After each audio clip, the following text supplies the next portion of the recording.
No matter what kind of pilot you are, controlled airspace can be a tricky subject. Towered airspace is particularly challenging because of its shape. As a remote pilot, you have to have authorization to fly within this airspace. So the questions are, where does this airspace exist? What are its dimensions? And how do you find out? We go into this in depth at onlinegroundschool.com. Let's check it out.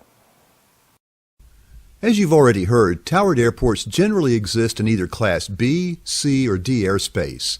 Temporary towers are sometimes used in other airspaces, but B, C, and D are the ones that we think of when we think of control towers. These airspaces can have some pretty complex geometry. Class D is usually a simple cylinder, but Class C, and especially Class B, can have outright confusing volumes based on stacked layers. Class B is known for its inverted wedding cake shape. On the chart, the airspace is shown in solid blue outlines. In an ideal world, each layer would be round, but as you see here, some are rectangular and others only have rounded ends. A central core called the surface area touches the ground. All other layers are stacked in shelves whose floors are a fixed height above the ground. Sectional charts are designed for use by aircraft pilots in the air. Their altimeters are calibrated in feet above sea level. So that the charts are readily understandable for them, airspace tops and bottoms are notated in MSL, or feet above mean sea level. The surface area for the Atlantic Class B starts, well, at the surface and extends upward to the top of the airspace at 12,500 feet. An elongated shelf is next, starting at 2,500 feet MSL. Next we see shelves north and south, one starting at 3,000 feet and the other at 3,500.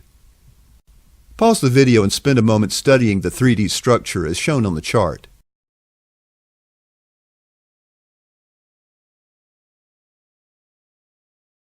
Next on the list is Class C.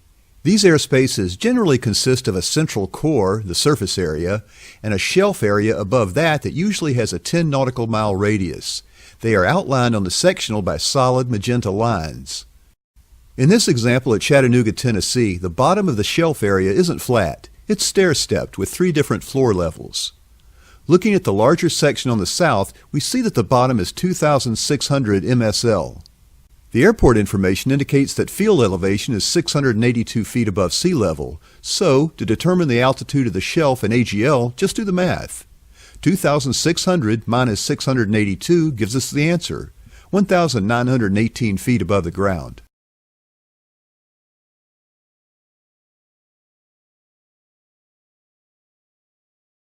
Our third airport airspace is Class D. These surround towered airports that tend to be on the smaller side, although there are plenty of Class Delta airports that are larger than some Class Charlies.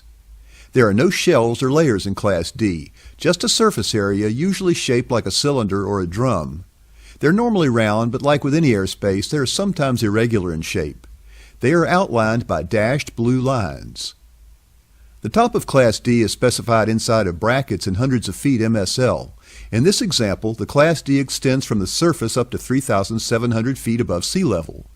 Field elevation is right at 1,200 feet, so the Class D extends 2,500 feet above the ground. Now note this dashed magenta border just outside of the Class D. This represents Class E that starts at the surface. Because the Class E surface area is associated with an airport, you'd have to get an authorization from the FAA to operate there. Here are the rules for remote pilots. You must have an airspace authorization to fly inside of any Class B, C, D, or Class E surface area associated with an airport.